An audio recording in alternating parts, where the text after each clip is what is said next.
अस्सलाम वालेकुम जी, वेलकम और welcome back to my YouTube channel ज़्यादा experience where I share my personal experience with you. आज की वीडियो में हम बात करने वाले हैं जनाब एक बहुत ही कॉमन इशू के बारे में, जो कि है डैंड्रफ। आपने अंडे की जर्दी लगा ली है, आपने कोकोनट हेयर ऑयल लगा लिया है, आपने सरसों का तेल इस्तेमाल कर लिया है, आपने योगर्ट हेयर मास्क भी अप्लाई कर लिया है, लेकिन डैंड्रफ है कि वो जान ही नहीं छोड़ रही है। सर्दी हो गर्मी हो, आपका बुरा हाल है और कोई टोटका काम नहीं कर रहा। तो आज मैं उस टॉपिक के बारे में बात करने वाली हूँ। 350 रुपए में आपकी जो डैंड्रफ है ना, उससे आपकी जान छूट जाएगी। इस तरह के और भी डैंड्रफ रिमूविंग जो शैम्पूज आते हैं ना, वो आपको मिलते हैं।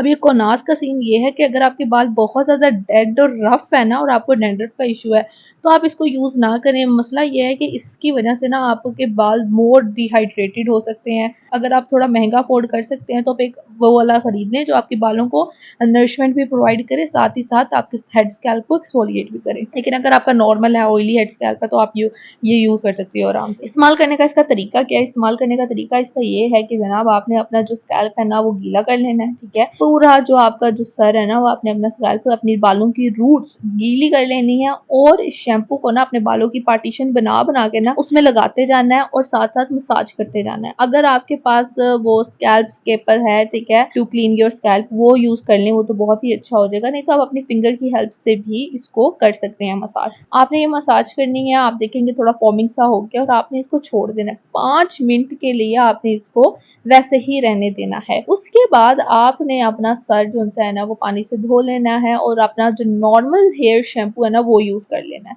अगर आपको बहुत ज्यादा डैंड्रफ है ना, तो आप वीक में 2 दफा यूज कर लें। अगर आपकी एवरेज डैंड्रफ है, यानी कि मौसमी, यानी कि कभी किसी को सर्दियों में डैंड्रफ हो जाती है, किसी को गर्मियों में सिर्फ डैंड्रफ होती है, सर्दियों में कोई मसला नहीं होता, तो वो वीक में 1 दफा यूज कर लें। इससे ज्यादा इसको इस्तेमाल नहीं करना। कुछ लोगों को मैंने देखा है, उन्होंने इसको बाकायदा अपनी हेयर के रूटीन में ऐड कर लिया है, यानी कि हर हेयर वॉश से पहले उन्होंने इसको यूज करना है। इस तरह नहीं करना। बिल्कुल वैसे ही जैसे हम अपनी स्किन को इतना ज्यादा एक्सफोलिएट नहीं करते क्योंकि उसका बैरियर डिस्टर्ब हो जाता है, इसी तरह हमने अपने स्कैल्प को भी इतना एक्सफोलिएट नहीं करना कि उसका बैलेंस, जो पीएच बैलेंस है, वही डिस्टर्ब हो जाए। और जब वो डिस्टर्ब होगा तो आप गंजे हो जाओगे, बिल्कुल वैसे ही जैसे मुंह का बैरियर डिस्टर्ब होता है तो एक्ने हो जाती है। ये थे भाई इसको इस्तेमाल करने का तरीका, इसके फायदे, इसके नुकसानात सारे। मिलेगा ये कहाँ से? सच मिलेगा ये आपको फार्मेसी से, बस और कहीं से भी नहीं मिलना, क्योंकि ये एक मेडिकेटेड प्रोडक्ट है। ठीक है, कुछ होते हैं आजकल कॉस्मेटिक शॉप्स भी, उन्होंने भी फार्मेसी प्रोडक्ट्स रखे हुए होते हैं, तो उनसे रब्ता कर लें। लेकिन मैं आपको ये रिकमेंड करूंगी कि फार्मेसी से लें,